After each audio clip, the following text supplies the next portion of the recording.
Sir Ian McKellen has told ITV News he thought he might die when he fell off stage during a performance of his show in June. The 85-year-old is not returning to acting until next year following his injuries, although you'll still be able to see him in his latest film, The Critic, which releases in cinemas next week. Sir Ian and his co-star Gemma Arterton sat down for a conversation with our entertainment reporter Rishi Davda, and they started by recalling the incident. I lost my footing on stage, not because I went dizzy or anything, I just lost my footing and I slid off the stage and fell. Fortunately, I was playing Falstaff, Sir John Falstaff, who's a very fat man, and I was wearing a fat suit. And that protected my ribs and hips. It was just my extremities. So I fractured the wrist, which, you know, anyone falling off a bike does. Bit of a bother with the neck, that's all gone.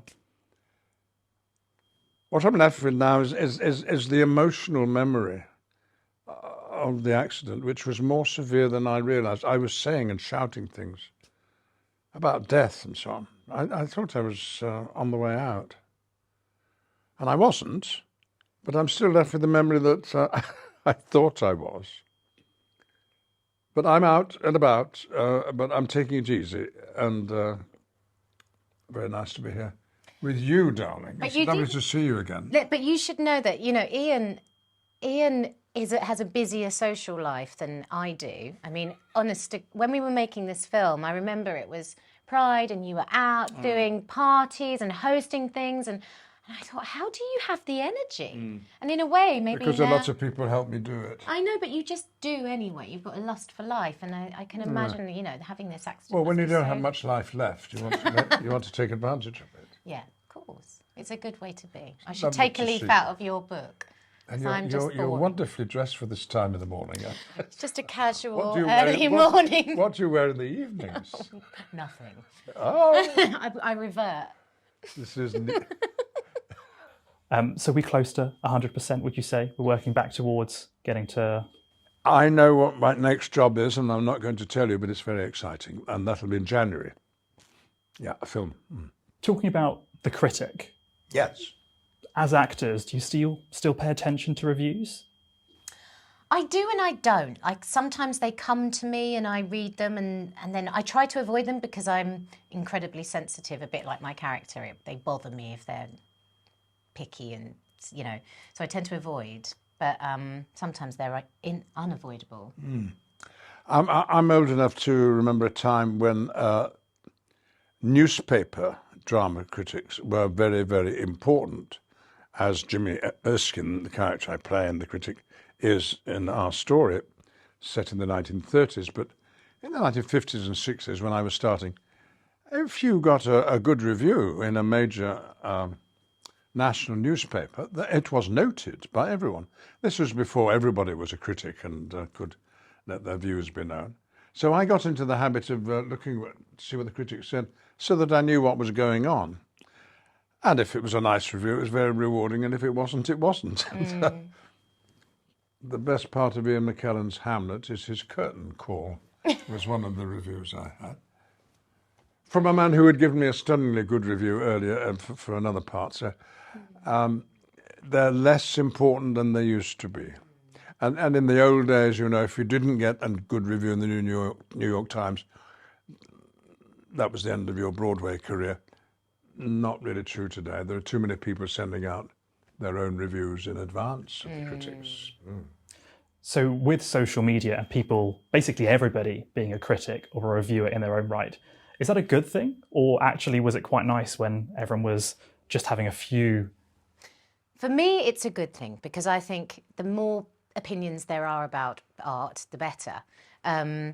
And it's not so damning, you know, or definitive, you know, one review.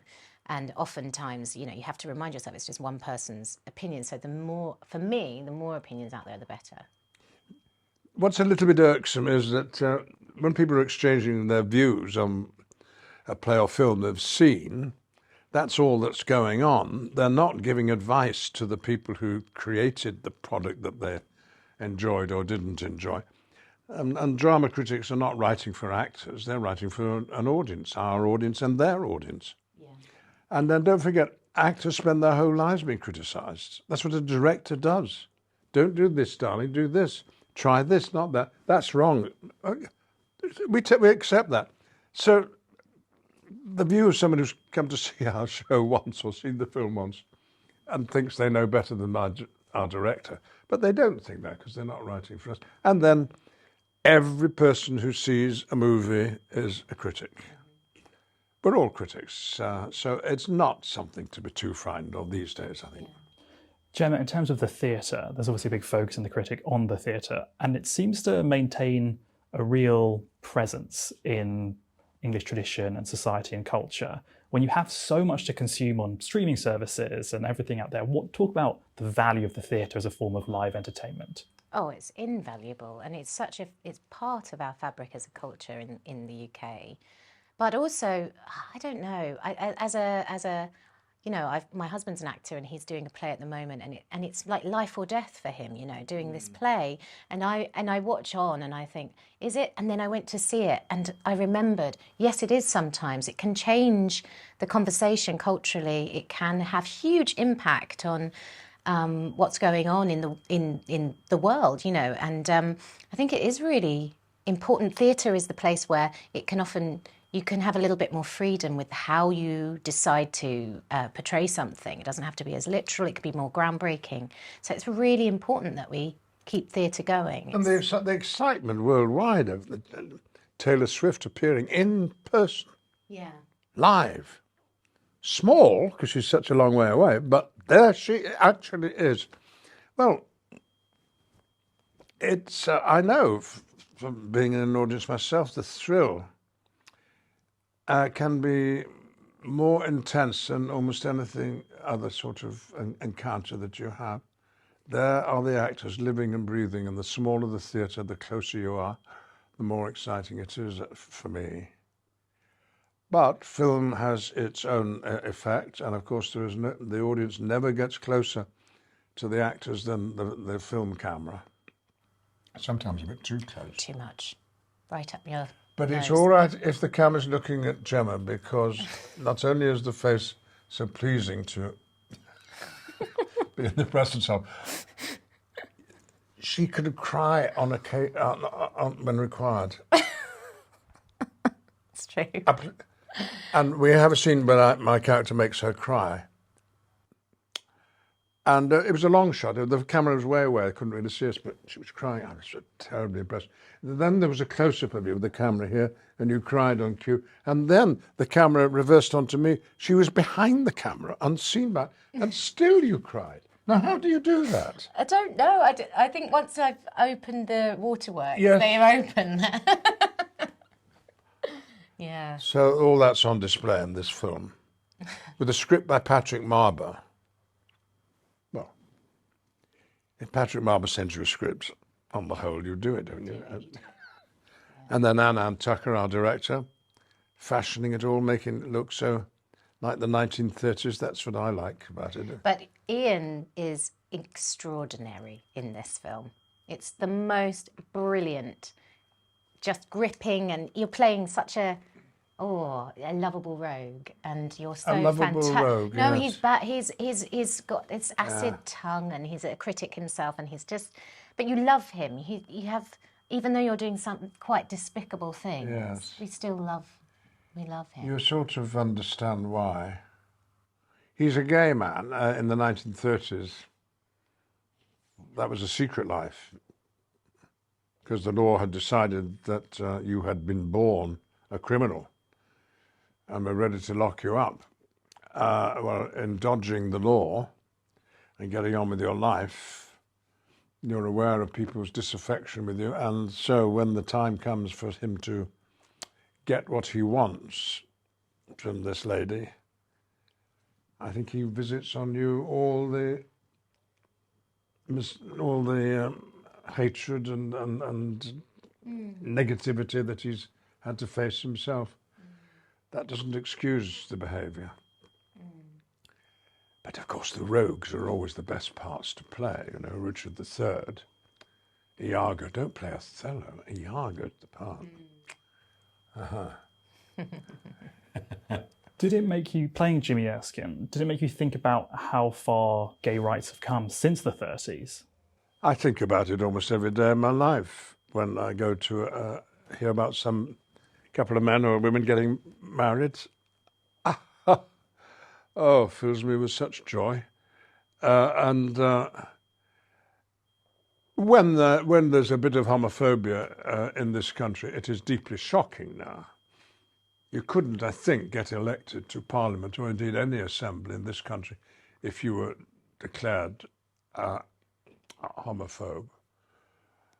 30 years ago, almost the reverse was true. To show any sympathy to homosexuality would have meant that your own status was suspect. No, it's wonderfully improved, but not outside this country. 2.5 hours from Heathrow is Moscow, where the president has declared there will not be a gay rights movement at least for 100 years. That won't do, will it? No, it won't if you're living there and having to suffer through it. It's so one's always alert. But at home, I think we could almost safely say we're living in the best country as far as the laws are concerned. So let me talk about the Critic and working on this, but also what are people in for when they come and see it? Well, it is quite unique, isn't it? It's a thriller, a period film set in the 30s, so it looks gorgeous, beautiful, but I never really know how to describe it. Well, I'd say it was a melodrama. There are very extreme situations, and it's a central extreme character. But the cunning of it all is that you believe it, and it's life lived on the edge. So for the audience is as exciting as it is for the characters.